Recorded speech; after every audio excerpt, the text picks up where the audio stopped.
Welcome, everybody. It is Sunday, October 2nd, 2022, the beginning of fall, I guess, or it's already been here. And I am Robin, the co-host of the Morgellons Call of the Week, the Sunday Morgellons Call of the Week with Richard Kuhns, the author of How to Get Your Life Back from Morgellons and Other Skin Parasites. As far as I'm concerned, Richard has been a leading and is continuing to be a leading expert on Morgellons. He's been in the trenches. He never stops researching. He reaches out to people, and he's here for us every week. So I'm thrilled to be part of this call. And today we have a really special guest, which I will let Richard introduce. I'm just introducing Richard. So, okay, Richard, take it away. Welcome, everybody. Thank you, Robin. It's a pleasure to be here. We do have a very special guest today, and because we're going to be discussing medications and things that are technical in nature. First off, I want to comply with the FDA and the AMA regulations, and that is to inform everybody on this call that before you start my King diet or accept any of our recommendations, you're to thoroughly discuss them with your medical doctor to make sure they do not interfere with any health problems you're presently experiencing. The AMA also requires me to inform you that none of us are trained medically or have any medical license, so therefore we do not diagnose, treat, cure, mitigate any organic disease. What we can do is we can educate you. So we can educate you how to utilize the King diet, how to clean your environment, how to clean the organisms out of your skin, and targeted supplements to improve health and immune functioning. That's what we're allowed to do. Now, first off, I must say that the King diet is paramount importance. Today we're going to discuss specific medications that I've learned about along my trek. The first medication I learned about was Lufeneron back in 2006, and that was the date that I first wrote my first book. It was called Soothing the Itch Within and the Diet to Control It. I changed the name when I published it on Amazon for keyword purposes to How to Get Your Life Back from Morgellons and Other Skin Parasites. But back in 2006, I learned of Lufeneron, and for years I've recommended Lufeneron be part of what people do when dealing with Columbella, springtails, and our original source was from Europe someplace. I forgot exactly where she was from. And she supplied Lufeneron for several years and then went out of business for some reason or other. And I was in panic mode because I had nowhere to send people to get Lufeneron. And I know how important it is. People have claimed that they've been cured by Lufeneron. I have emails that say, hey, Lufeneron cured me. Well, Lufeneron does not cure anybody of Morgellons. All right. Now, back in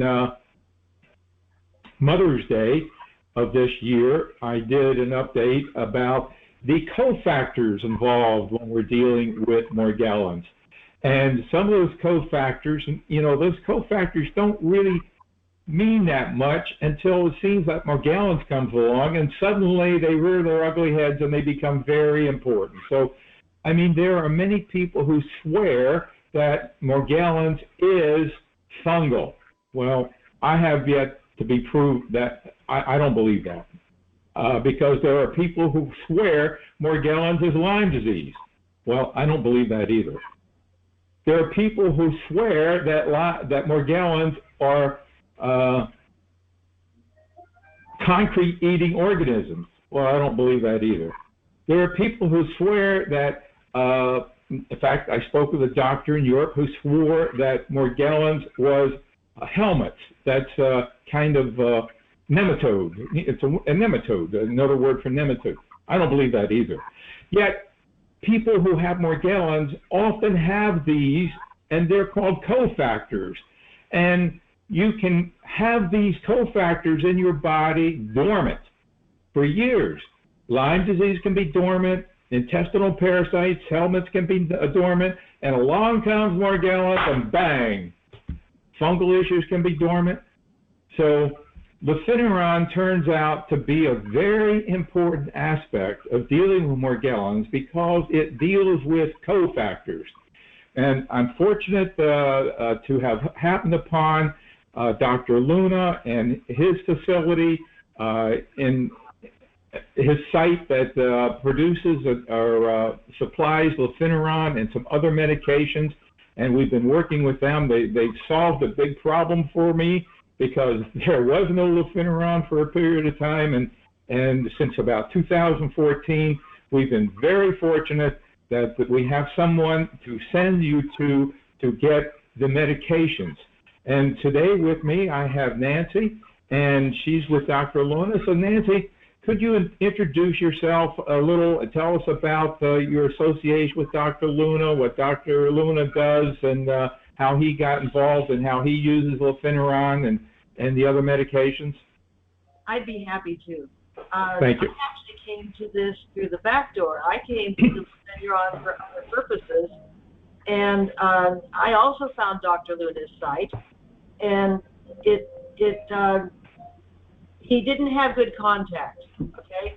And I talked to him. I didn't actually talk to him because he doesn't talk on the phone, which is why he will not answer the phone for people because he's profoundly hard of hearing. But he will answer any email that people send. So I sent him an email and I said, what you really need is an English language contact for your website. And I can do that for you. So he very graciously took me up on that because I was also helping him ship his products out in the United States here. So I didn't come to it for Morgellons. I came to it for systemic candida.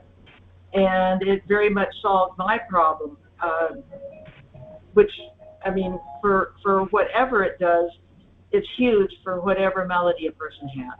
Okay? Now, I understand he uses it in his hospital, or it's a clinic in Mexico.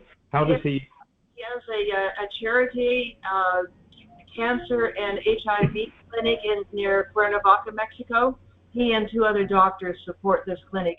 We started with lefiniran. Could you, Candida, yes, Candida albicans, definitely fungal issue, and primarily lefiniran has often been advertised to help deal with that.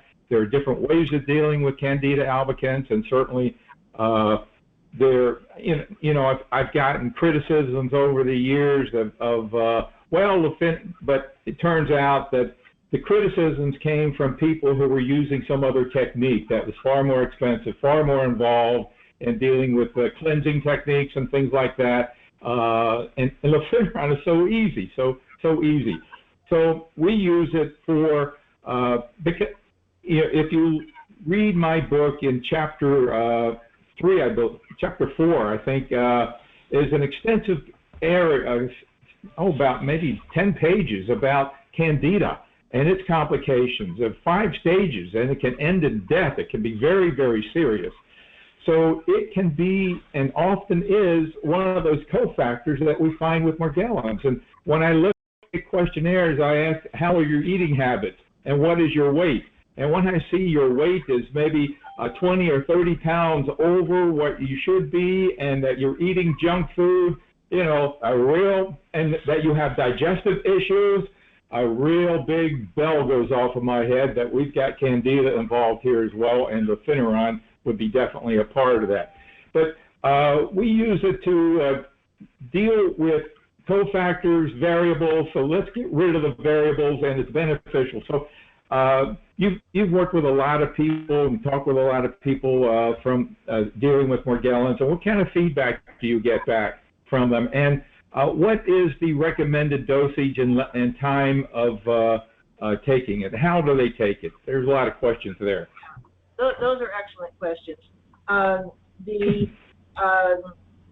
The protocol for taking lefiniran for Morgellons is 96 capsules in 96 days. It's actually irrelevant what time of day you take it because it is not affecting the body at the time that you take it. It is absorbed into the fat cells, and then the fat cells slowly release it on a set schedule. So you can take it in the morning on one day, in the afternoon on the other day. It doesn't make any difference because it's going into the fat cells, and your level of lufenuron released into the blood is steady, okay, from the fat cells. So it's a surprisingly forgiving and easy product to take. The only thing that is required is that because it is not water soluble, it's fat soluble, is that you take it with some fat. And I get lots of questions about how much fat, what is fat. An egg yolk, a teaspoon of peanut butter, a little pat of butter, nuts, avocado. Those are all perfectly healthy ways to get a little bit of fat. And you don't need a lot of fat, you need only 8 grams of fat. So read your labels, and if you take one lufenuron capsule of 800 milligrams with 8 grams of fat, you're taking it sufficiently well. You can certainly take more than fat than that if you want to. Okay. One thing to comment on, since Nancy is not familiar with our diet, is that the peanut butter is no-no, and so, or avocados for most of us. So we are really, real butter is our answer, or animal fat. Yes, yeah. and I can understand that. I am not terribly familiar with your diet, but I'm guessing that it cuts out a lot of sugars, which is the other way to get rid of candida. All sugars. We get rid of all sugars, basically. And now 96 days. Now, what about at the end of 96 days? Can I continue it? Why should I continue it? What would indicate that maybe I should continue it for another 96? You have 2 choices and your own options. One of the neatest things about the stuff that Richard does for Morgellons is that it starts to let you have control over your own disease. It does not work well to count on doctors these days for some things. If I have a broken arm, I'm going to the doctor, okay? But if I have Morgellons, I would probably avoid a doctor just because so many of them will make fun of you or, consider you crazy for even having itching. But the pain is real. I know that. So at the end of 96 days, you will know whether it is working for you, okay? And after you quit taking it, you will know if symptoms come back again. So after you quit taking it, you will still have some lufenuron in your system for up to 30 days. So it can be that you quit taking it, and for a couple of weeks, you're just fine, not a problem at all. But if it starts to come back again, then whatever is in your environment or whatever habits you have or whatever conditions you're doing, if it starts to come back again, you can go back on the lufenuron. My attitude is that after the 96 days, if you want to continue it, you should continue it at a reduced rate, okay? And that would be 24 capsules for a month and then 12 capsules a month after that. That's about every other day instead of every day. Not that we wouldn't love to sell you a whole lot more, but we're finding that as a maintenance dose, this is sufficient, okay? So, but the 96 capsules in 96 days, I have people who have been on lufenuron, especially on a maintenance dose for years, absolute years. It does not affect human beings. It inhibits the formation of chitin. Chitin is what makes organisms with no backbone or other structure have structure. So it's the shell of fleas or beetles, right up to the level of shrimp and lobsters. Their shells are made of chitin. They don't have skeletons. So they have to be held together in some shape, some way, and chitin is what does that.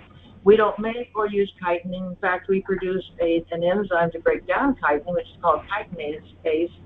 Sadly, it is not enough that we produce to overcome a real fungal or mold infection. And I think that one of the things that's kind of neat about the lufenuron is that not only does it stop fungus, it also stops mold. So those people who are living in a moldy environment, and a moldy environment is one of those environments that can lead to a whole bunch of other co-infections. Once you start getting mold in your body and it starts tearing down your own immune system, other things can start to take over opportunistically. So it takes care of mold, it takes care of yeast. Women who have yeast infections, oftentimes athlete's foot, jock itch, things like that, are yeast. Some ear irritations are yeast. So mold, yeast, and fungus can be considered altogether as the same thing when it comes to leukopenia. The leukopenia is breaking down the hard cell walls that give the mold, yeast, and fungus structure. And once it pokes holes in them, your own immune system comes in and cleans it out. So it's really working synergistically with your own immune system, which is yeah. Question. You've mentioned something interesting here. Does it actually break down the chitin, or does it inhibit the production of chitin from existing? It's known for inhibiting the production of chitin, but it also appears to be breaking down a certain amount of chitin. Whether it's a chitinase enzyme, I'm really not sure, and that's a really good question, and I'll do a little more research on it. I know it inhibits the formation, but I think it has to also break down a little bit because we have so many people with very quick response. And if it were only inhibiting all new fungus, it wouldn't have that quick of a response, in my opinion. Great. Okay. Now, does it interact with any other medications? It does not. It doesn't interact with people, and it doesn't interact with your medications. It is affecting only lower forms of organisms, those forms lower than shrimp and lobsters. And we are not them, most of us. So it doesn't affect us, and it doesn't interfere with anything else that we have going on. Now, I can't guarantee that it won't interfere with any other medication because I don't know the interaction of every medication, okay? But I know that all of our medications and our products do not interfere with each other, and we have had no reports of interference with any other medications. So, yeah, I've spoken, I've emailed Dr. Luna about this, and he reported that he knows of no other medication that it interferes with. In fact, it's the only medication he's aware of that interferes with no other medication. So it's one of these ideal medications, and you wonder why it hasn't been used more. It just isn't being used by the medical profession. Now, how about die-off? Die-off is a general thing. Die-off is real. It can be real. I mean, not everybody gets die-off, but if you get die-off, it isn't an effect of the medication. It's the effect that medication is killing off fungal cells, and the toxins from the dying fungus can overwhelm the cleaning systems of the body and start to cause symptoms that resemble flu. If you start to get flu symptoms when you first start off on leuconuron, then stop taking it for a day or two until you feel better and start in again. You very seldom have a second die-off because it's already cleared enough out of your body that there isn't enough to clear a significant amount to overwhelm the clean-out systems again. And the clean-out systems in this case are both the kidney and the liver. Those are the systems that clean up all the toxins out of our blood, and they're the ones that get overwhelmed. If you have a die-off, they have gotten overwhelmed. You stop taking the product until you feel better, and then you can start taking the product again. The product itself is not causing the die-off. The die-off is coming from the toxins of the organisms, right? Yes, thank you. Just two things for our audience. We talked about kinase enzymes, and we also in our store do have kinase enzymes that are tremendously powerful, and they also chew up biofilm, which gives, it's a double whammy with these enzymes. They're incredible. And as far as die-off goes, sometimes die-off, there are two things that we recommend for die-off. Number one is either zeolite that you get from Amazon, or a combination of our complete amino acid system along with digestive enzymes, or also another way of managing die-off. Well, I think that pretty well wraps up Lefiniron. It's incredible. It was so wonderful actually finding Dr. Luna and you to work with. And, our life was wonderful for a couple of years, and then Dr. Luna goes and brings in Fenben. He did. I do want to mention one more thing now that you've mentioned biofilm. Biofilm is a film that is set up by fungus. It keeps your own immune system from being able to come in and kill off that fungus. And this is a discovery that is working very powerfully in cancer, because the cancer cells, with their rapid metabolism, set up a very acidic environment. And an acidic environment is very, very favorable to fungus, which is why the diet that you have is probably turns people very alkaline, which is the best position that we're in, is to be alkaline. But the rapid metabolism of cancer cells produces an acidic environment. Fungus moves in. I don't know if it's attracted there or whether it just gets there and gets happy. And it starts integrating with the tumor cell. It sets up a biofilm that protects that tumor from your own immune system. If we can break down the fungus in the tumor, your own immune system can get in there and clear out the cancer cells. So that's how the lufenuron is working on cancer. Fenben was also brought in originally for cancer. Go right ahead. Where were you headed with that? Yes. Well, I was going to ask you about Fenben, how often you take it, what's it used for, and what its ramifications are, any problems with it, and so forth like that. So everything, all the questions I asked you about lufenuron. Well, all the questions that people call me and ask me all the time. Yes. Yes. The Fenben has gone through an evolution of protocol just like the lufenuron did. It took us a while to find out what's the best way to take it and to get off of it, or all of those things, okay? So the Fenben, when it first started being used, it was used just like it was used in pets. It is a wormer for dogs and cats and other animals, goats, horses, everything. It's a general wormer. And in worming, it is used 3 days in a row.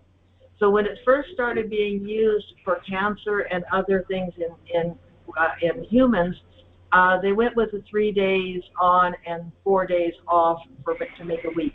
I don't know what's magic about 7 days, but we broke things into 7 days. Base 7 doesn't make sense to me. Now, it comes in two strengths, 222 milligrams and 444, correct? Yes, both of those are actually minuscule doses. The 222 milligram dose is the dose to worm a 10-pound dog. This does not have a sliding scale on dose. It is a direct dose, meaning every 10 pounds dog, you need 222 milligrams. So if you have an 80-pound dog, you have to take 8 times that amount. What we're finding is that we are not using it to worm a person, although in the scheme of things, it does continue to worm people, okay? Especially when you take it at a low dose long term, it's a very safe worming dose. But for us, what we are using it for is that it actually disrupts the formation of nanotubules. Nanotubules are little microscopic tools that take nutrition into cells. Not all cells have nanotubules. Those cells that do use nanotubules are disrupted and killed off by the fenbendazole. So many cancer cells have nanotubules, but so do the worm cells. And I'm talking worms as intestinal worms, soft-bodied worms that don't have chitin, except perhaps in their mouth parts. And so they are not gotten by the lufenuron. So fenbendazole is being used for a variety of things. And I am not really sure exactly what it is doing with Morgellons. We're just finding that as one of the products that we can offer Morgellons people to see if it helps is the fenbendazole. It's not expensive, it's not dangerous, and therefore it's worth a try.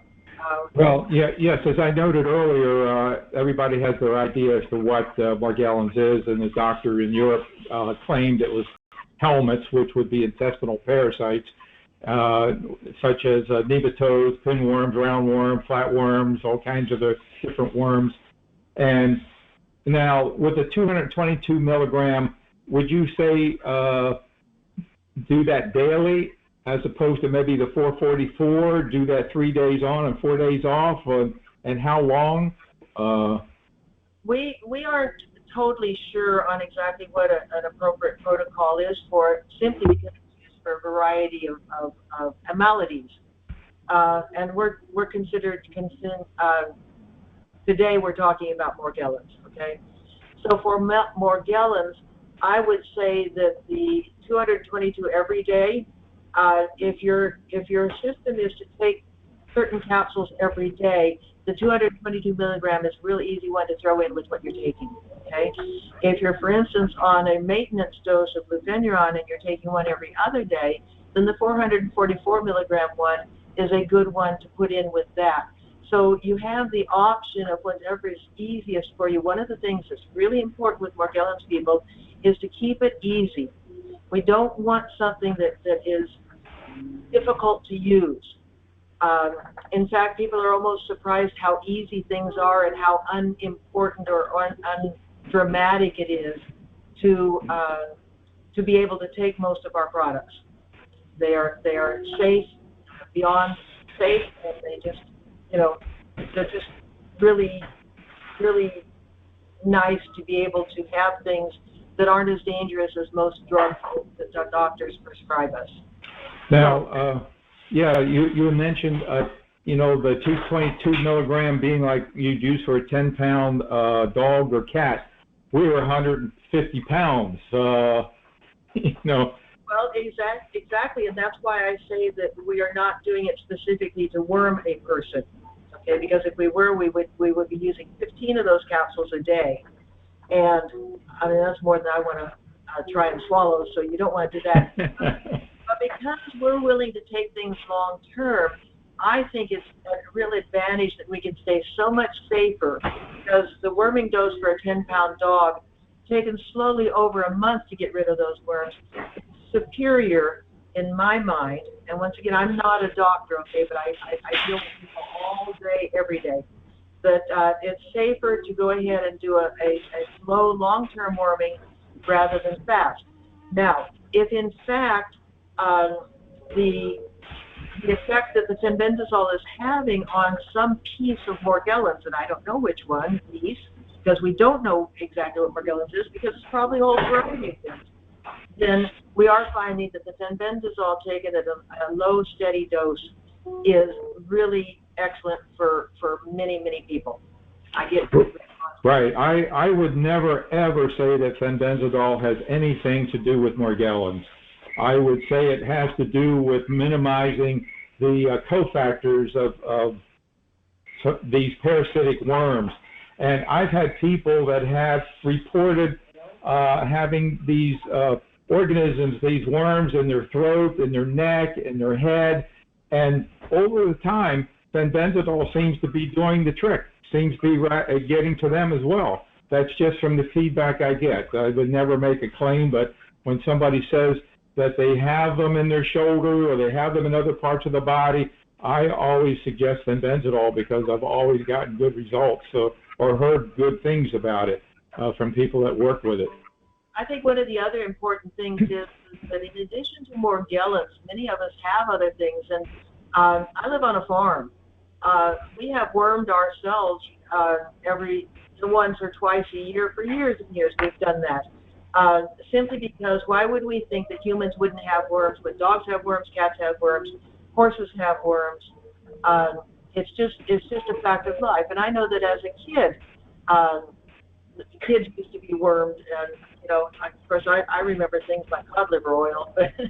So, but they did have things that wormed people, and I'm thinking that whether it is actually a Morgellons thing or not, it doesn't hurt to have your body and your system be as clean and healthy as possible so that it can fight the major problems that you have. So even if it's only affecting a minor side part, it's still worth putting in the protocol at least for a month or so.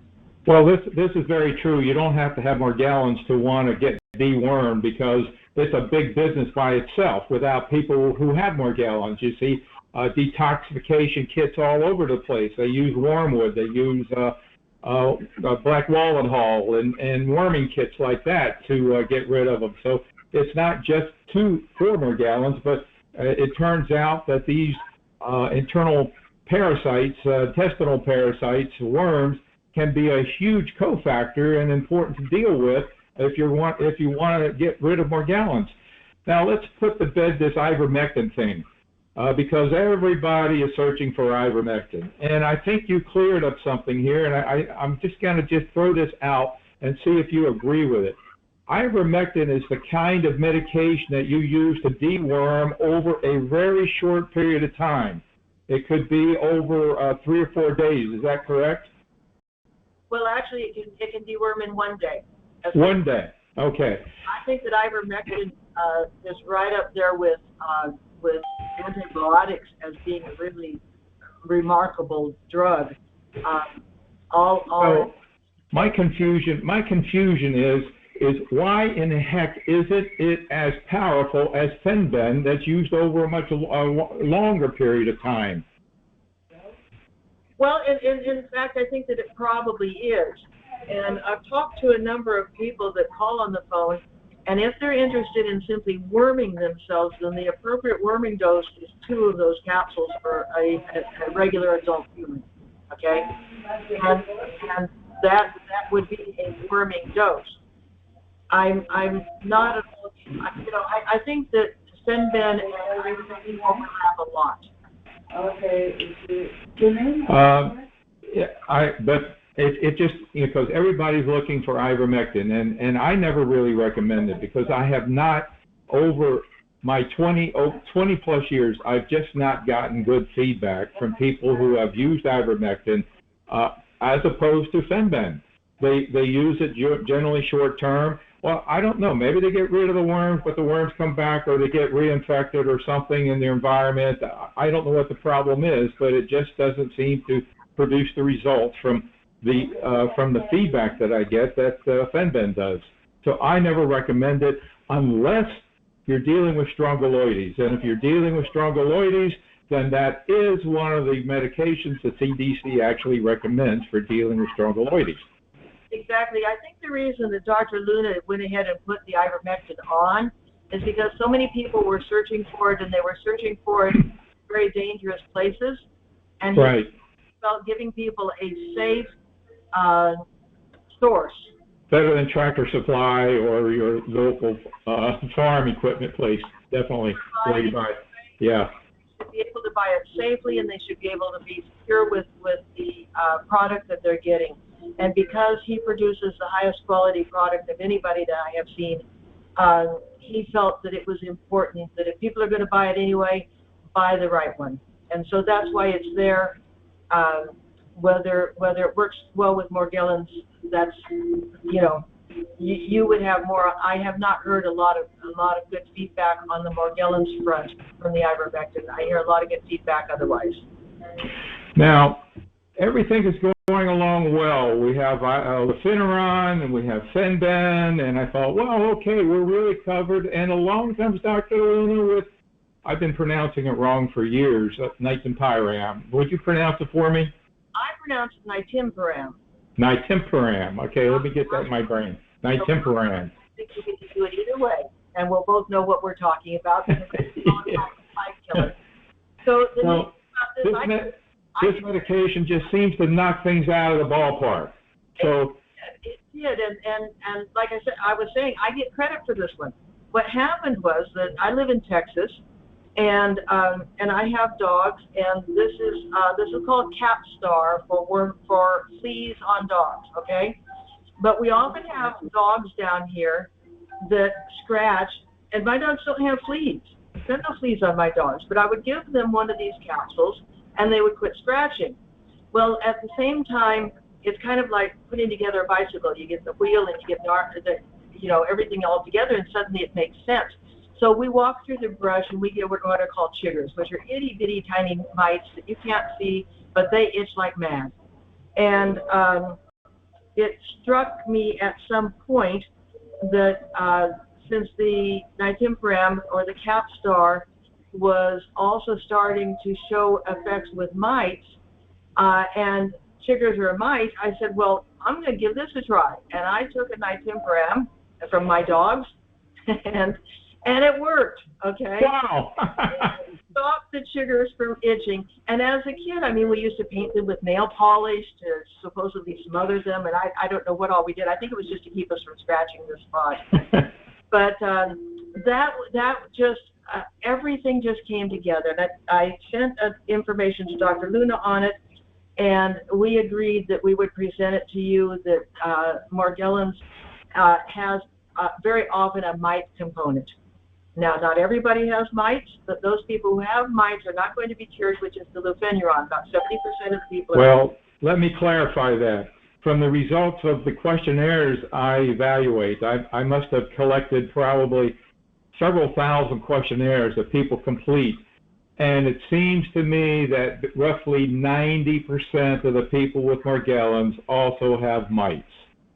Wow. Of some kind. Some fly, some crawl, some, all kinds of mites. Some are very resistant. The mites that I had were very easy to get rid of. I assumed everybody would be easy to get rid of mites like as it was for me, but that's not so. Some of them are very tenacious, very difficult. As Britannica says, there are over 40,000 species of mites, so who knows what the hell we get in touch with? Who knows? Exactly. So the Nitimperam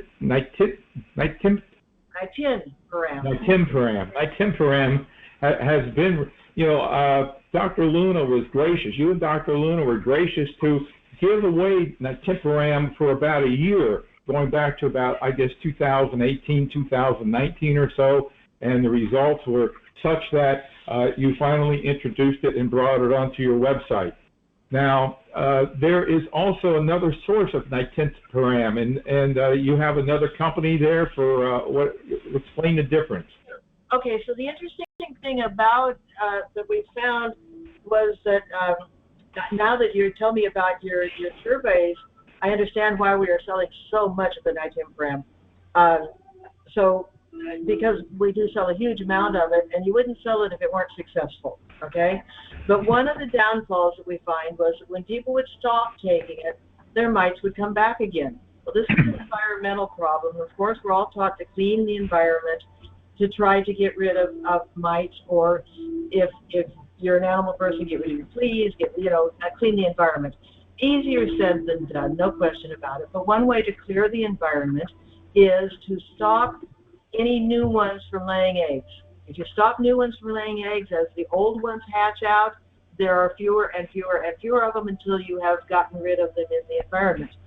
Some people were not able to get rid of them in the environment this way, and what we found out is they typically have pets.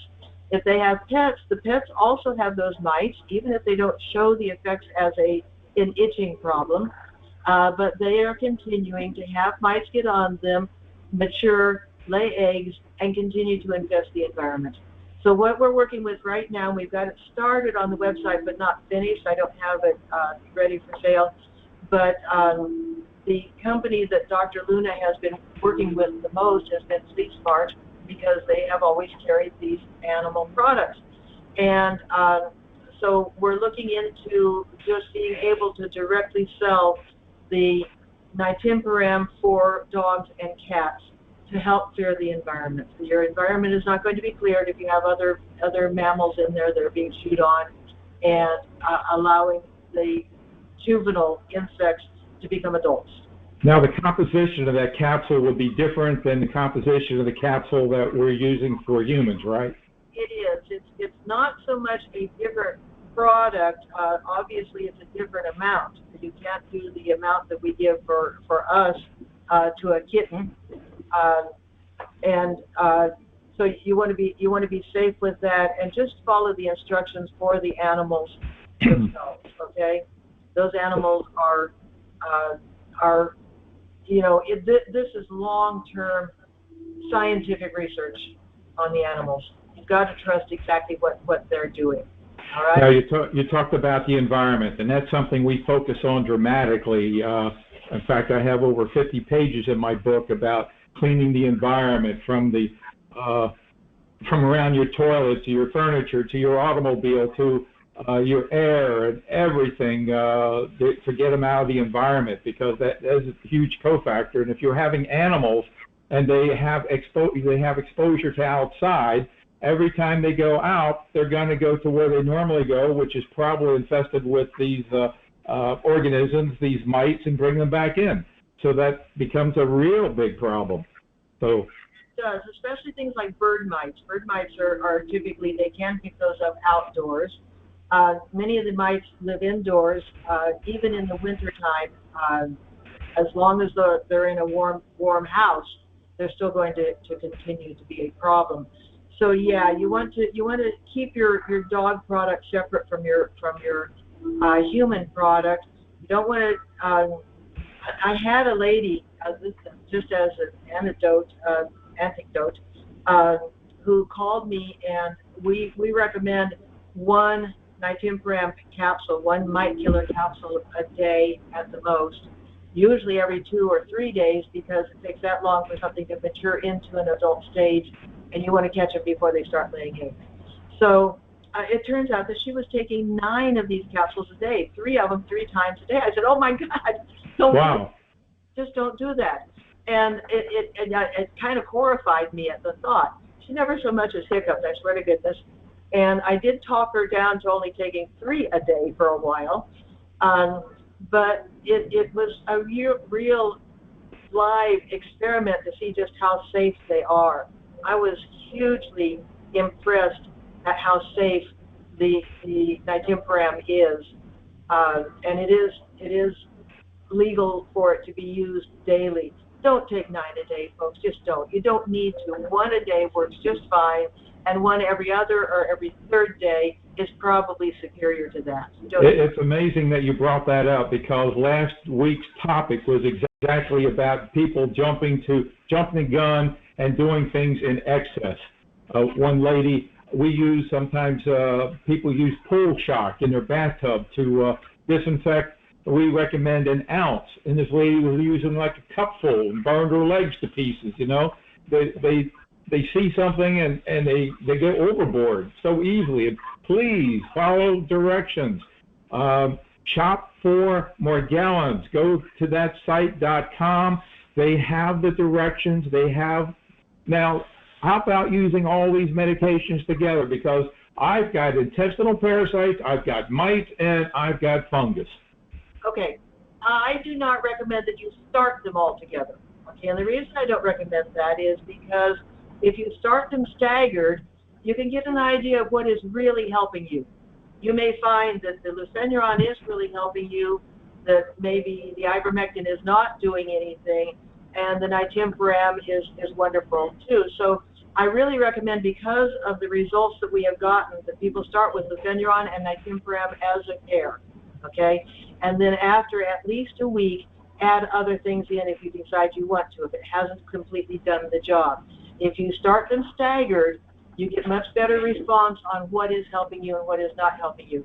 Not that we wouldn't love to sell you all of them, but if you don't need them, you don't need them. Okay? Now, as I understand, you're working on a capsule that would combine both Nystatin and Lufenuron? I am. It just seemed like a really good idea, because if you can get a capsule large enough to hold the dosage, then we're in pretty good shape, and it would be so much easier on people. It's almost a little bit of a waste, because you do not need the Nystatin every day, okay? But it doesn't hurt to take it every day. So in the beginning, when you are really clearing things out, these people who really want to rush, this is a rush job. This gets you your Lufenuron and your Nystatin all at once, and this should come out within the next 2 weeks. And okay. My understanding is going to be called Morgellons Gold, and it comes in a metallic gold capsule. Okay. It's not metallic; it's metallic colored. Okay. Good to hear. Now, but people ask, well, is there an interaction between these medications? Can I take all of them at the same time? Can I take Nystatin, Lufenuron, and Fenben? Again, I don't recommend Ivermectin, but can I take those 3 at the same time? Yes, you can. They do not interfere with each other, and we have had no reports of them interfering with any other medication. Great. So, yeah, you can.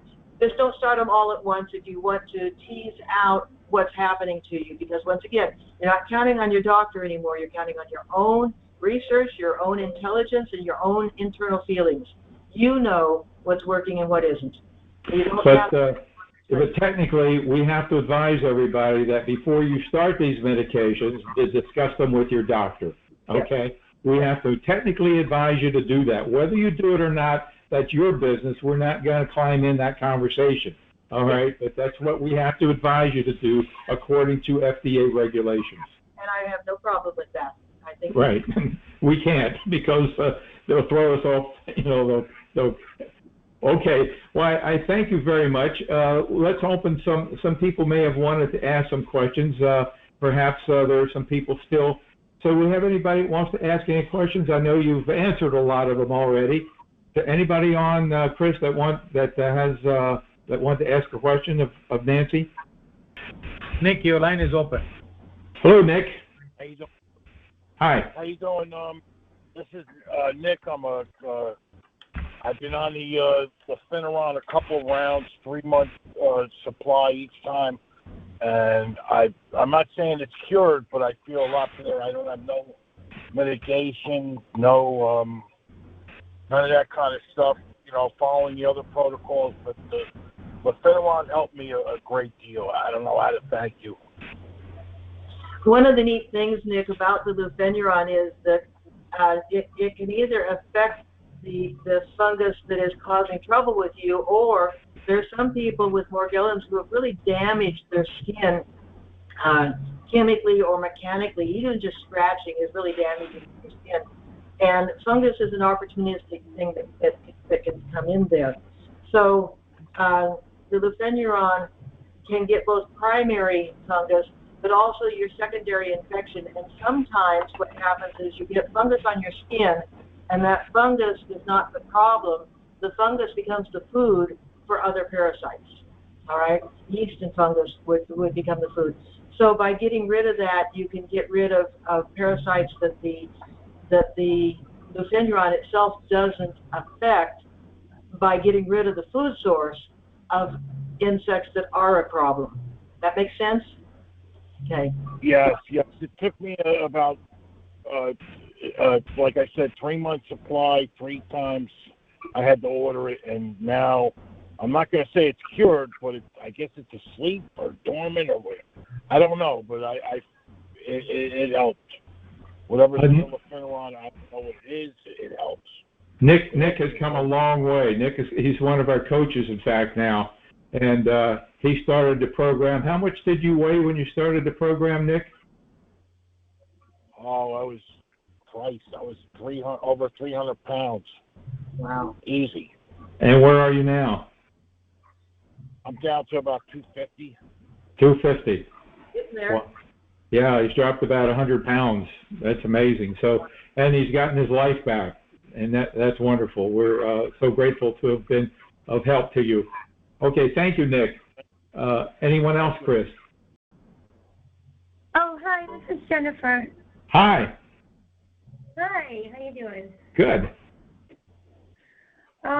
So this is my first time with the phone calls, and I think that I don't know how long ago I contracted Morgellons, but about 3 years ago I got like the severe itching, crawling sensations, terrible, horrible. I mean, I went to like 12 doctors in about a month. Was pretty much humiliated every time.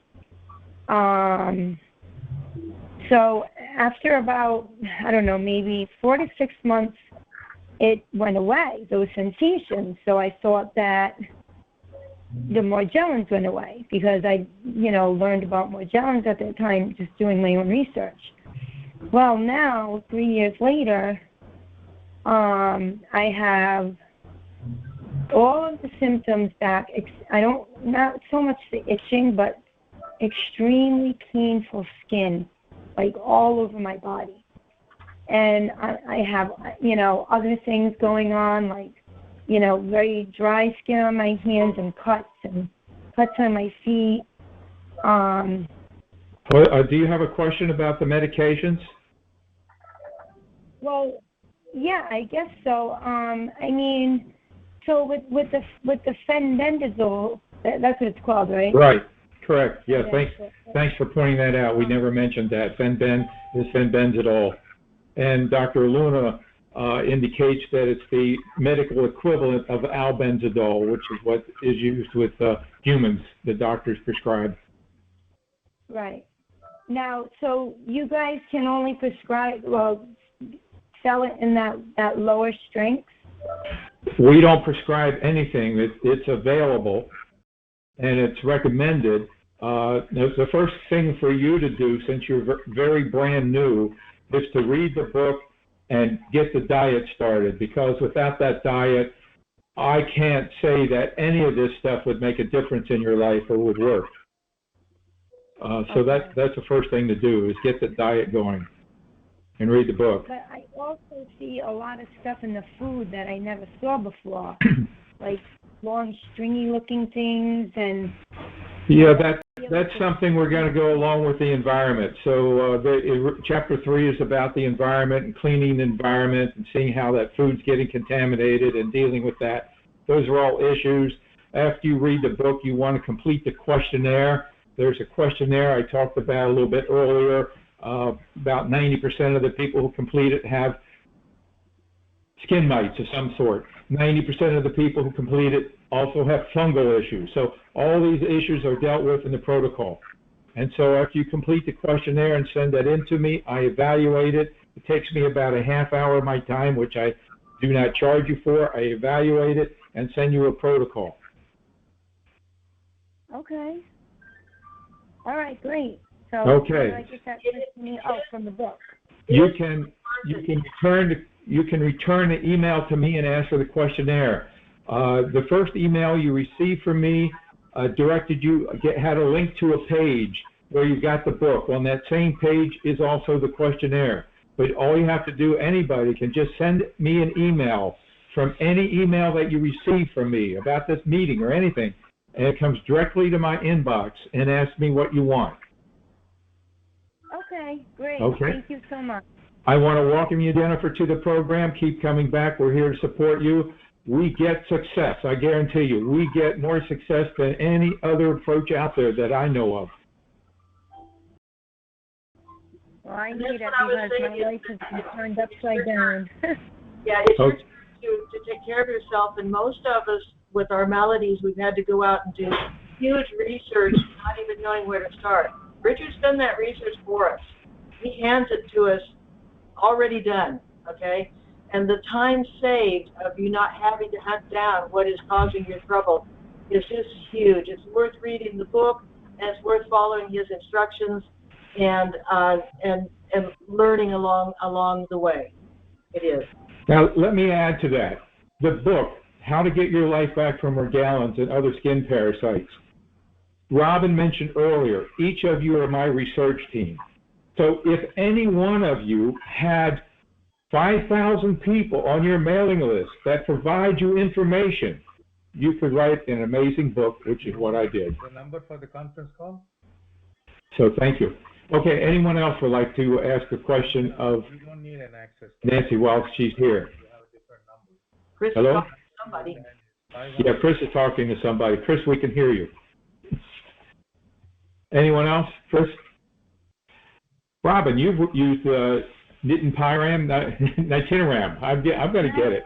Nitinoram. I can't say it. Nitinoram. You've used it. I found it very helpful. I found it very, very helpful. Yeah, and I need to get some more of it.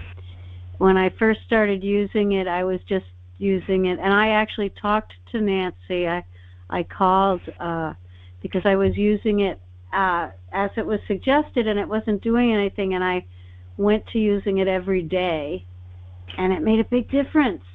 So for a few weeks, I used it every day, and all these mites came out of my body, and then it slowed down. And I give it to my cat a couple of times a week, and I love it. I love that and the lufeneron. It's just right now my finances are such that I'm holding off getting more, but I need to, and I'm really grateful for it. Yeah, thank you, Nancy. Thank you for being here, and just what a wonderful talk. I'm just really grateful. And what a wonderful person! What a wonderful person she is to on the phone when you talk with her. I know. It's she always welcomes you. It's such a blessing. Yeah, when you see the video, you'll see her smile, and you can feel her smile when you're talking to her on the phone. That's right. Mary, have you used any of the medications? Yes, Richard, I've used them all, and I've gotten great results from all of them. And I'm so sensitive to everything, I was petrified to try them. And the first thing I tried was the Nystatin.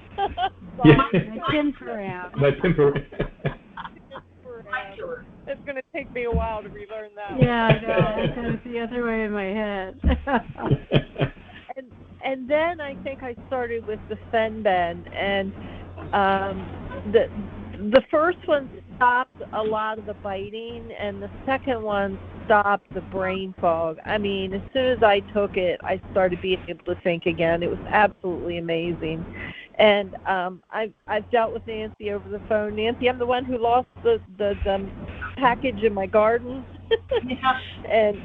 and I use it to kill the flies and with the cats, and she's great to deal with, and the products are so high quality, and I have not had a single side effect, which is absolutely amazing.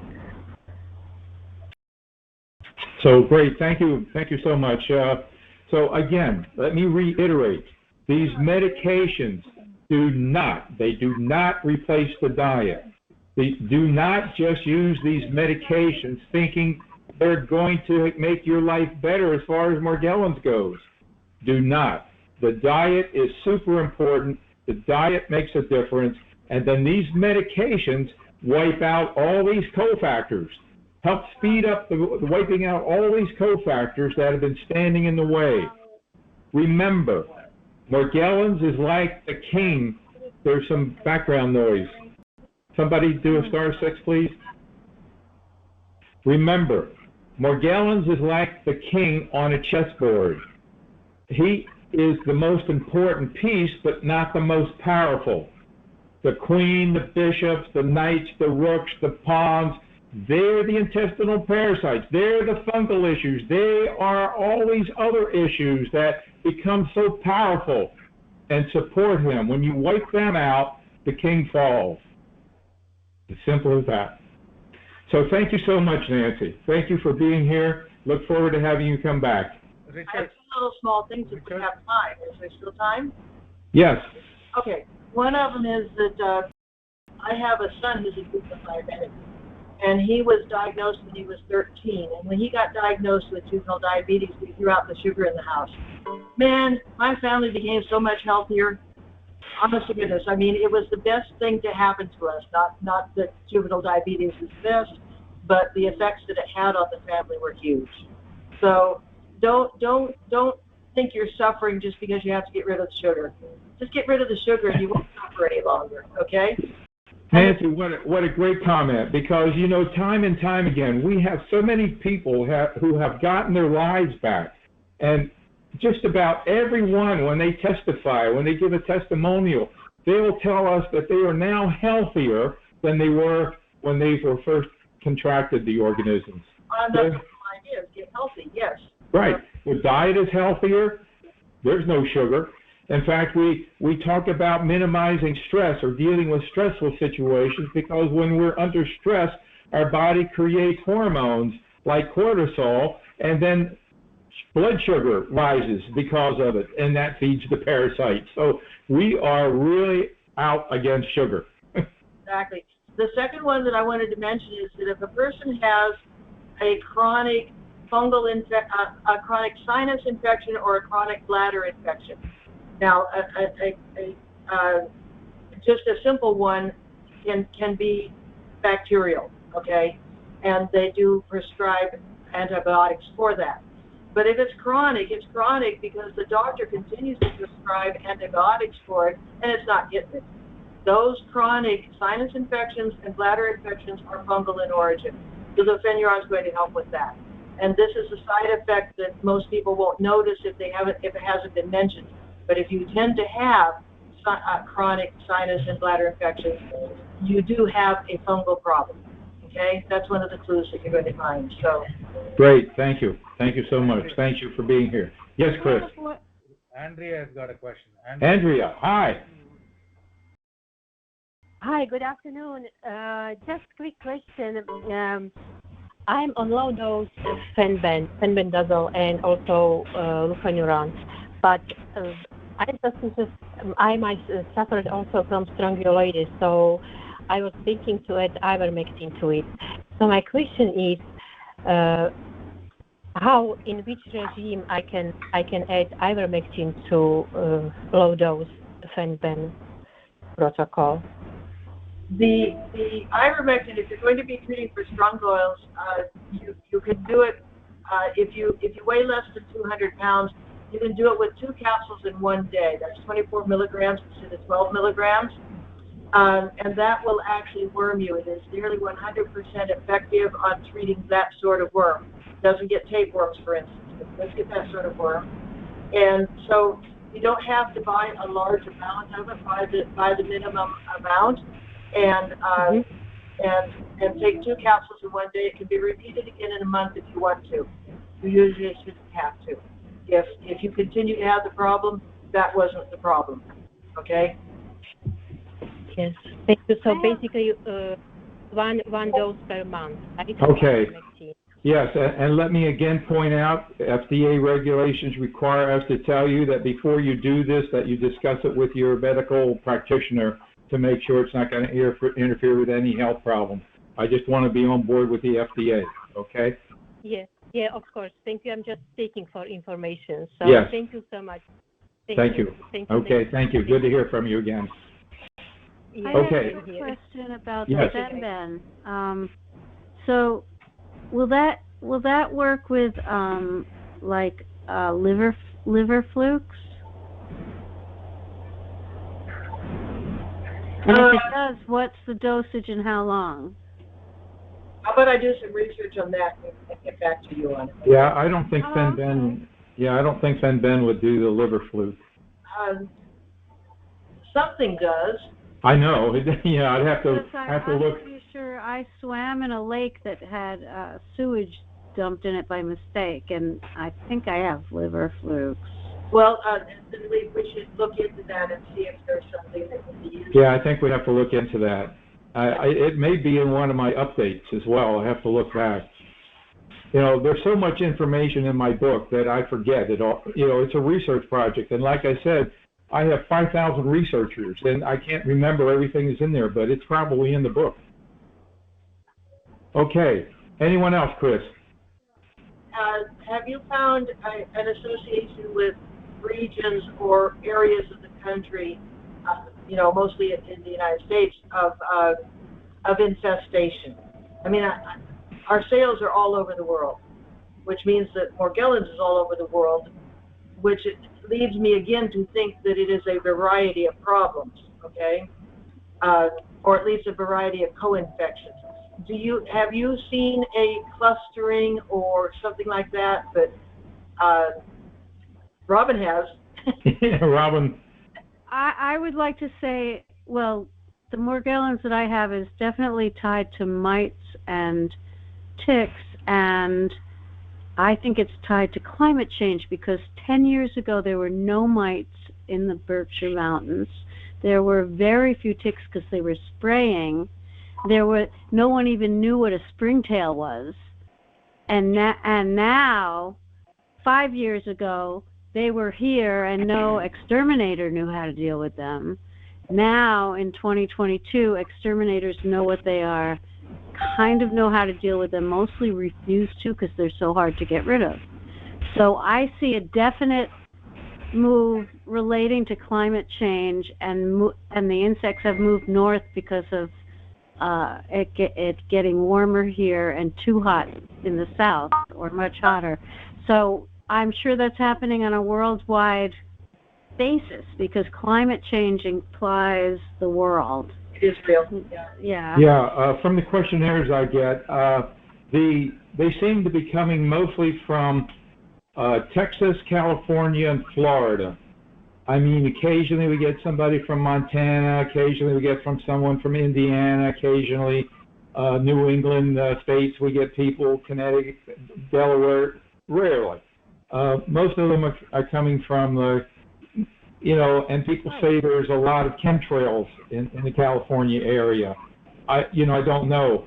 I have a tremendous amount of data that at some point somebody I would like to have turn them loose and have it analyzed, because we could tell the number, like for instance, I know approximately 8 to 10 times more women have or dealing with skin parasites than men, for instance. I have all that kind of data, and it'd be nice to have it analyzed some point. I get a lot of pheromones. Yes, I get a lot of calls where the wife is affected, sleeps with the husband, and the husband is not affected. And I always assumed that was either hormones, or as she was saying, pheromones. And I know that you've done some research on pheromones. Will that be an upcoming talk?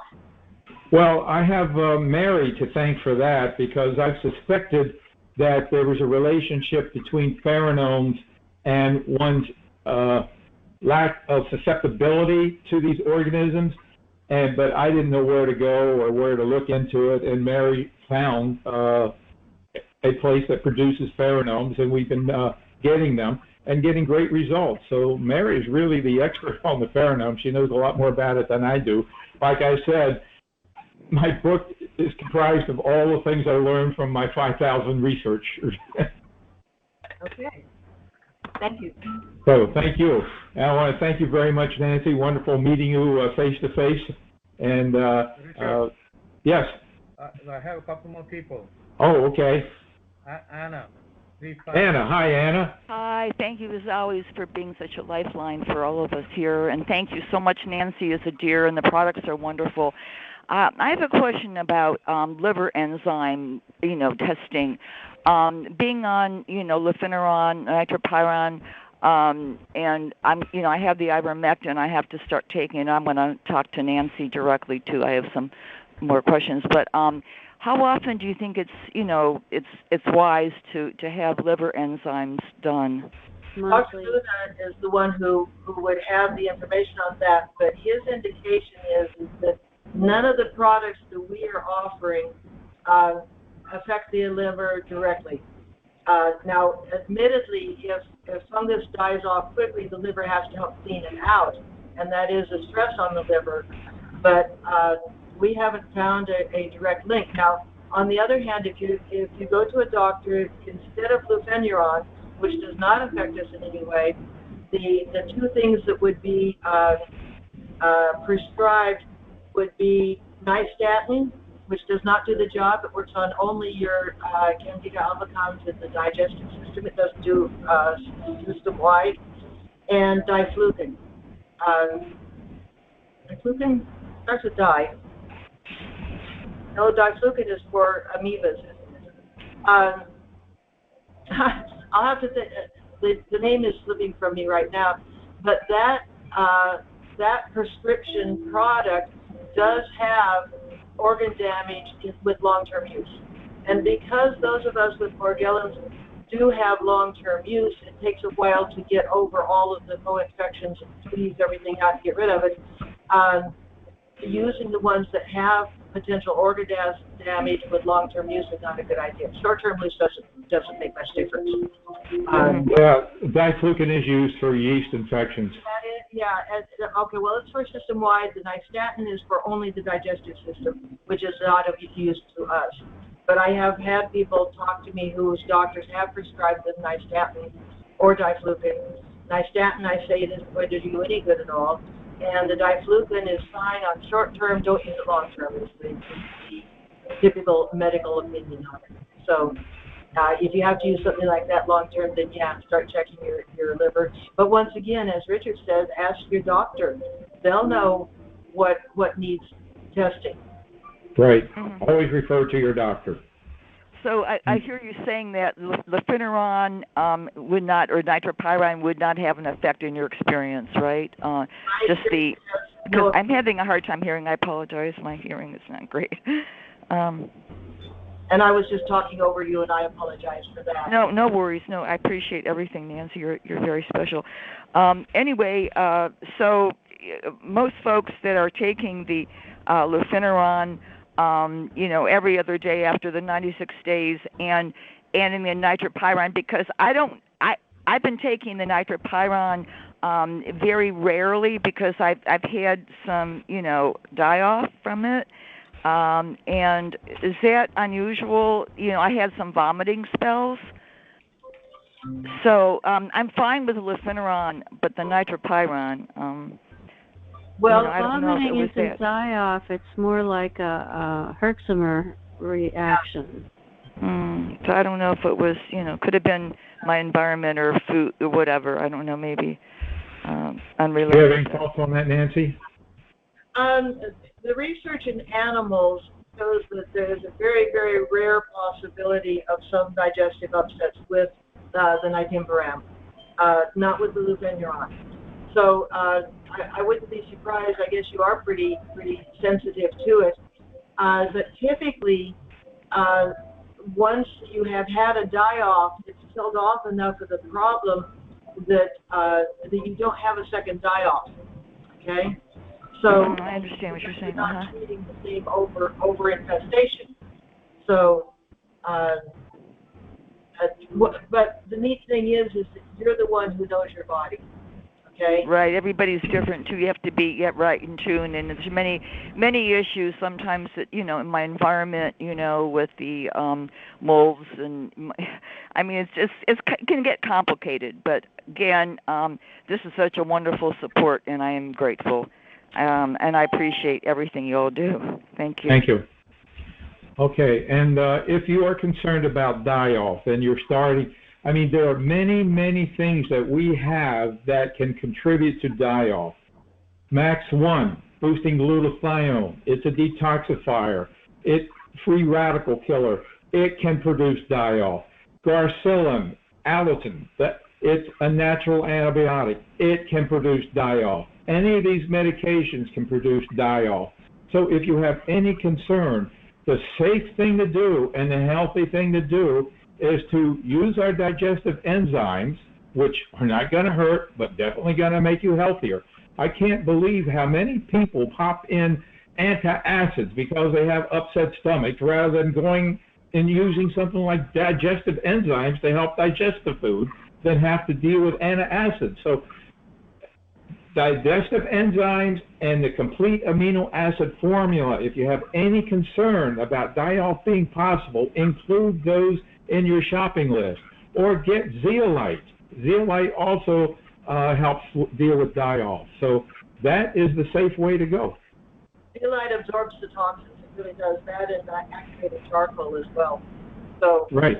Yeah, those could be really good, and I think probiotics are becoming a really powerful thing as well. Well, the problem we have is our research, or at least the questionnaires indicate that 90% of the people, about 90% of those who are dealing with Morgellons are also dealing with springtails, columbuli of some sort.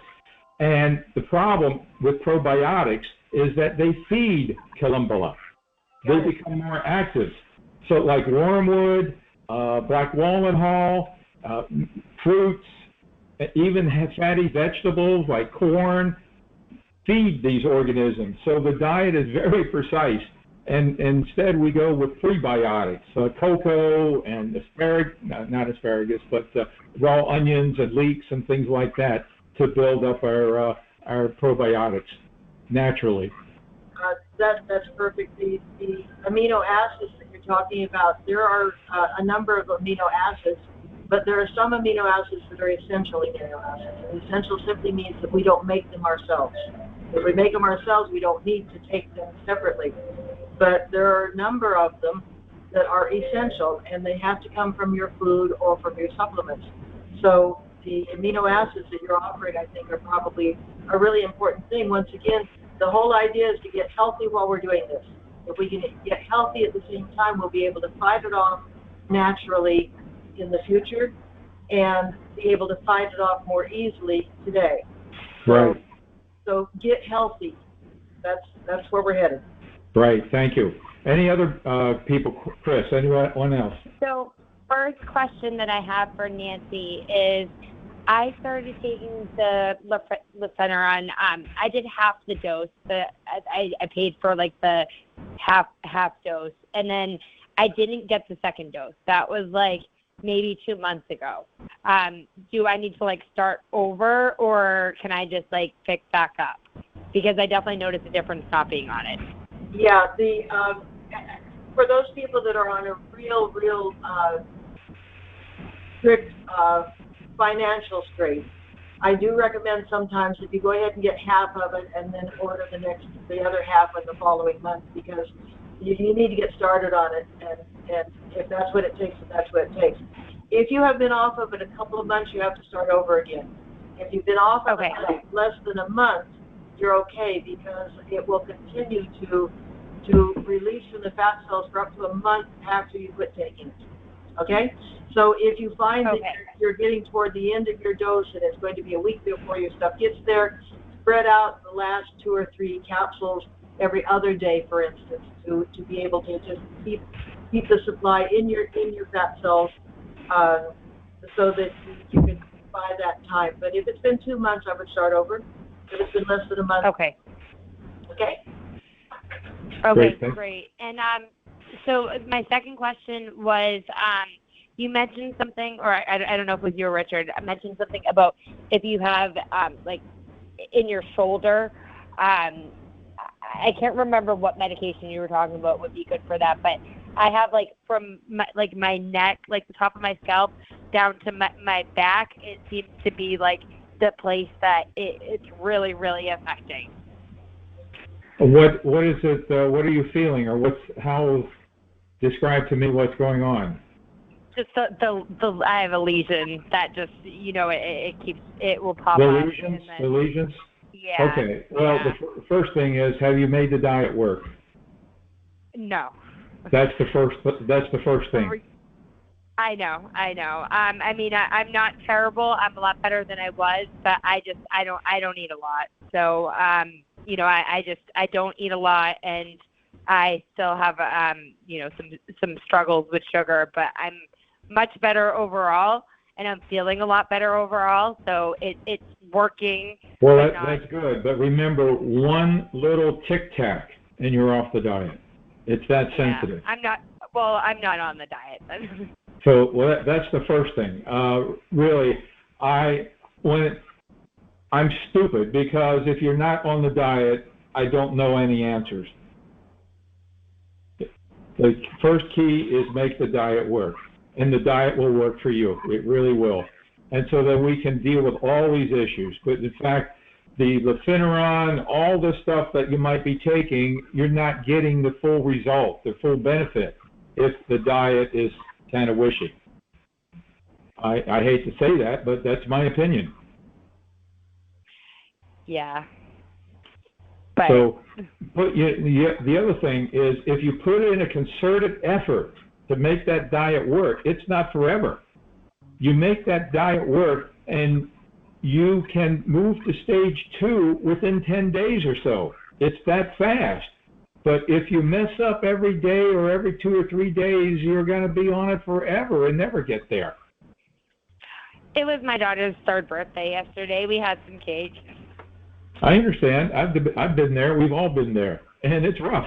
So you know that when you ate that cake, you're paying the piper. It's as simple as that. Now, when you make the diet work and you are free of symptoms for maybe 2 or 3 weeks, and you have your daughter's birthday, you can have that piece of cake, and there's no problem, no issue, as long as you get right back on the diet and don't eat that cake for the next 3 days, because that will be an issue. I remember, Sarah, I was very heavy. I was 232 pounds at one time. And I remember telling my mother that at some point I'm just going to hate myself enough to finally go on a diet. And she said, it doesn't work that way. You have to love yourself enough to go on a diet. That was just hugely. Yeah, I mean, I honestly, like, diet is, my biggest problem with my diet is that I don't eat. So I would say that the diet is less of the struggle right now for me. Like I said, I've had a lot of progress in that. Yesterday was my daughter's 3rd birthday, so yep, we had a relapse.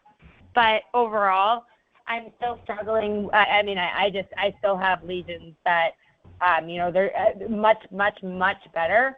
But in the back of my neck down to my, this is where I guess it started on my cheek, but it also it's gone from there.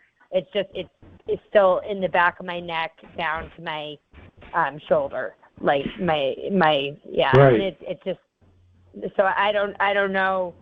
I understand that I have to get the diet, but you had mentioned that if it's like hanging out in one place, that there's a medication that I should take. That was the question that I had. In one place, a medication? Well, like for lesions, are you asking about maybe how to clear up a lesion? No, just you had mentioned in this call that there was a medication that you said if it's like in your shoulder, if it's like really affecting. Oh well, I was talking about worms. Like people report to me they feel them inside their ears or inside their throat. They feel a movement like a worm moving. So I was talking about nematodes, not. Okay. I wasn't talking about the skin eruptions. Yeah, okay, because that's not. This is just this is more of a lesion process. Yeah, I mean, the best you can hope for is something topically at this point to help minimize them. You can put a drop of nanoglutathione on them, or you can use any of our creams or lotions. I mean, maybe even something in the drugstore help, Caladryl lotion or something. I don't know. I find some relief with I ran out of the Claudia's Dream Cream is what I need to reorder. I love that. But I find that with just like like what's it called? Dermostat eczema seems to be helpful for it. But and then I just wanted to make one comment about you mentioned the Nystatin, I think, or the tissue fungal medications. Right. I did both of those, and I got like a little result, but the liver thing, it definitely, I started to have some issues with that pretty quickly, and my doctor was really monitoring. It did help clear it out, but not, I've had much better results with the products that you had mentioned. The Lefeneron. Lefeneron was definitely in the half dose that I took. Tremendous results. So I definitely, finances have just been tight. So I really regret not sticking to that. It's just like I regret eating the cake that I made yesterday. No. Well, life is a learning process. I know. You'll be okay. Okay. Yeah. Keep coming back. Sorry. One more thing. There's a in the Charles E. Holman Foundation. There's some great videos. I'm going to send you them. I would love to be a part of your research team. If you need help with analyzing and stuff, I'm your girl. But what they're finding, and I kind of mentioned this, is that like Bartonella, and I know that I have Bartonella. I know that I have this infection. Like I have all of the symptoms. What they're finding is that in the lesions, that in most of them, it's a cross between Bartonella and the Borrelia, or it's always two. It's never just one. So what you were saying, that it's a combination. It's like it's never just one thing that they're finding in a lesion. It's always a combination. So I just wanted to throw that out there, and I'm going to send you some research. Right. Sure. Most of the research is already cited in the book, but if you have some new research, I'd be glad to look at it. I'm, very familiar with the research on the Charles Holman Association and have learned a lot from their research and findings. Although their research are only pilot studies, meaning they only usually study 12 people as opposed to a real research project that might be 1,000 people. or at least 350. So, Yeah. okay, yeah, so, and yes, and it's unfortunate that most experts in the field of Morgellons get pigeonholed and treat Morgellons as Lyme disease, or as fungal, or as helminths, or as concrete-eating organisms. Well, or they're saying it's not. They're saying they're leaning more towards Bartonella, and that's what I work with Dr. Ebony Cornish, and that's what it's. Well, that's another pigeonhole. They're getting. That's another pigeonhole because 90% of us have fungal, 90% of us have Borrelia, 90%, but Morgellons is none of that. These are all cofactors. Right. These are all cofactors. Yeah. And it's important to identify the cofactor. In fact, there are some really weird cofactors, and they're reported in my updates. And when you identify that cofactor and you deal with it, Morgellons disappears, falls. Boron and alkalizing your system is the answer, and a good healthy diet. So, yeah, all these things are there. Have you read my book, Lyme Disease Doesn't Have to Own You Anymore? I have not read that book yet. I'm just finishing reading your books that I have for the third time. It's been very helpful. I really appreciate you and all the research that you've done for us. I'm glad you say you've read it for the third time, because that means you're on your way to getting your life back, because the bottom line is most of the people who have gotten their lives back have not read the book just once. They've read it multiple times. And like I say, well, the brain fog is starting to go away. So yeah. I can finally, and my eyes have cleared up so much. So thank you, Robin, for that, because that was really hard to read at first. But now I've had a lot of success with being able to retain information and actually see it. So it's been good. I'm grateful for that. So to be successful in this program, it means that if you have a hard copy of my book, it's dog-eared and full of Post-its. Because you're referring to different sections all the time to make sure you got it right and are not putting a half a cup of bleach or a half a cup of Full Shock in your tub. One thing that I was doing too, I did too in the beginning when I first couldn't really see a lot, and when I could see, was I recorded some sections that were really important for me, because I'm better at listening. So I'll just go back and the bathing, I recorded that and the diet, so that if I need to just quickly listen to it, that helps me.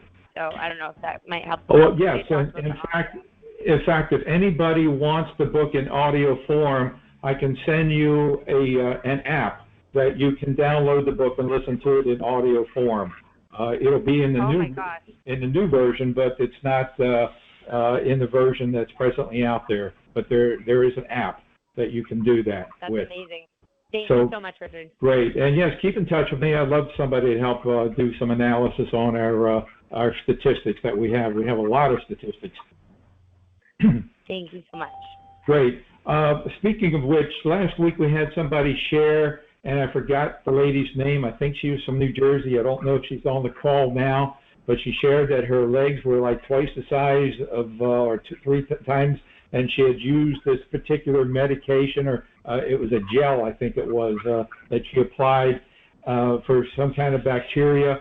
And if she is on the call, I'd like her to contact me by email. I'd like to find the source for that gel. I've looked it up, and I have another lady who has a similar issue, and I'd like to pass that information on. Again, this is another kind of cofactor. We don't get this very often, where somebody's leg is 2 or 3 times the normal size, or somebody's head is 3 times. There's something else going on, along with the Morgellons. Yes. I think she was talking about, well, not for the swelling in her legs. That was, I actually was coaching her at the time, and I got her to stop all this crazy stuff she was doing, and in 2 weeks her legs were better. But the gel was a mitronidazole gel, I'm pretty sure. Right, that's correct, and I've not been able to find an economic. That with a prescription. Prescription with a doctor. You have to find a doctor who's willing to work with you for that. And it's very expensive, as I understand. Not if you, depends on your prescription plan. Yeah, if you have a prescription. Okay, well, okay. We'll have to look into that. Okay, well, anyone else, Chris? I have been emailing you. I'm working on your diet. I'm working on reading your book. You were talking about the Sulfurnanon, and I'm not familiar with that. I took Ivermectin for 7 weeks, and when I was taking it, when I took sulfur baths and the enzyme bath that I have, I would have white things kind of coming out in the water and swimming. I don't have that coming out anymore. I have things coming out of my skin that look kind of larva-like, and I looked at the pictures of the springtails because I didn't even know what that was. It seems similar. And then everything started with my scalp, and then and I was trying to get it out of my scalp, and it worked its way down to my face and my jaw. And I do have like some scarring that's trying to heal from that. Your question, Laura? Well, I mean, I'm not sure if I should take ivermectin again because the doctors weren't sure. She wasn't sure if I thought I had scabies. She yes. As I've written to you and as I've stated here, I never ever recommend ivermectin. Not me personally. Okay. I don't go around, and I copied from the protocol I sent you. Did you receive it? I copied the section of the protocol and sent it to you about what our recommendations are as far as Lefiniran and Nitropyram and I mispronounced it again. I looked at that website. Fenbenzidol. And this is a lady from that website who is here. Okay. But ivermectin, I've been doing this since 1995. My first book was 2006. I'm working on the 12th revision. Out of all those years, I can count on my hand the number of people who have said, well, let me say this. There are hundreds of people that have written me and told me they used ivermectin. The number of people who have gotten results are less than one hand. 2 or 3 at most have gotten results from ivermectin. Maybe it's because, as I said earlier, you do it in a short dose and you're supposed to be done, but then your environment's not cleared up, so you get recontaminated with them. And whereas Fenben is a long-term thing, and when I first used Fenben, it took me 6 months to get rid of the organisms that I was dealing with. And is this including the Morgellons, which is a fiber? I mean, do you just have to purge it from you since you can't kill it, or I don't think I understand. What is that? What is the question? The Morgellons, I mean, is it something that you can kill and kind of purge? Morgellons is defined by Dr. Saverly in her book, Morgellons, the Legitimization of the Disease. It's characterized by the growth of filaments and fibers from your skin or lesions. These filaments and fibers can be different colors, different sizes. They can be microscopic. For some, you can only see them with a 30 or 60 power scope. Generally, if that's the case, you will find lint-like or fuzz-like balls in your clothing and bedding without any reasonable explanation, like you don't have a wool sweater that you're wearing. So you find these weird balls. So that indicates that you're dealing with Morgellons, according to her book and her definition. And having it coming from your scalp. It doesn't matter where it can come from. It can come from your toes or your scalp or wherever. These are weird fibers, yes, weird, strange fibers that don't belong there and different than hair. But this is something you can get rid of or you can kill with these medications? Okay, you read the book. First step is for you to read the book. Now, chapter 1 is about my experience. It's there because, as Robin said earlier, I'm here because I've been in the trenches. I have personally dealt with Morgellons, Columbella, Strongyloides. I've had all these organisms, diseases. I've dealt with them. Chronic Lyme disease, hot tub rash. I have dealt with all of them. I am here 99.9% free of everything. Yeah, Okay. thank you. So I've been in the trenches. Yeah, I'm I've trying dealt to with it. get the book read. So read the book. Now, if you want to jump into the program, jump in chapter Well, I've 3 ordered- and chapter 4. Yeah, I've ordered some of your, like the Parasite Stop and the Garcilium, and I'm just Right. waiting for it to get here. Okay. And I wonder if I need to add something to that. Yeah, the diet. Add the diet. The diet Well, is I'm number working 1. on the diet, Yes. but I've made some mistakes, not on purpose, and Nobody, if I can yeah, have- it's so easy. I think you had a cracker or something that had safflower oil in it. Uh-huh. Right. So, And then I'm using rice and rice cakes, but if I have springtails, I'm supposed to get rid of the white rice. the white rice cakes are fine. Rice cakes are okay. Brown rice cakes, white rice cakes. Now, again, I recommend chapter 4. Read it, learn about the diet, how it works. Ideally, anybody starting this program, prepare for the diet. If you read the last portion of the diet, it will tell you about get rid of all your vitamins and minerals that you have and that you've been taking, put them in the back shelf, and get rid of all the foods in your refrigerator that are not given to family members, but you stay away from them. Prepare to go to the grocery store and get what you need. So you do all of that. Great. So, pushing the garlic and the butter, and I haven't used the lard yet. But So, I'm giving my food to my daughters. I've got a teenager out on her own, and so I am then trying the to follow chapter that diet. chapter 3 is all about disinfecting and cleaning your environment. I bought your static sprayer with the one where it covers things with this.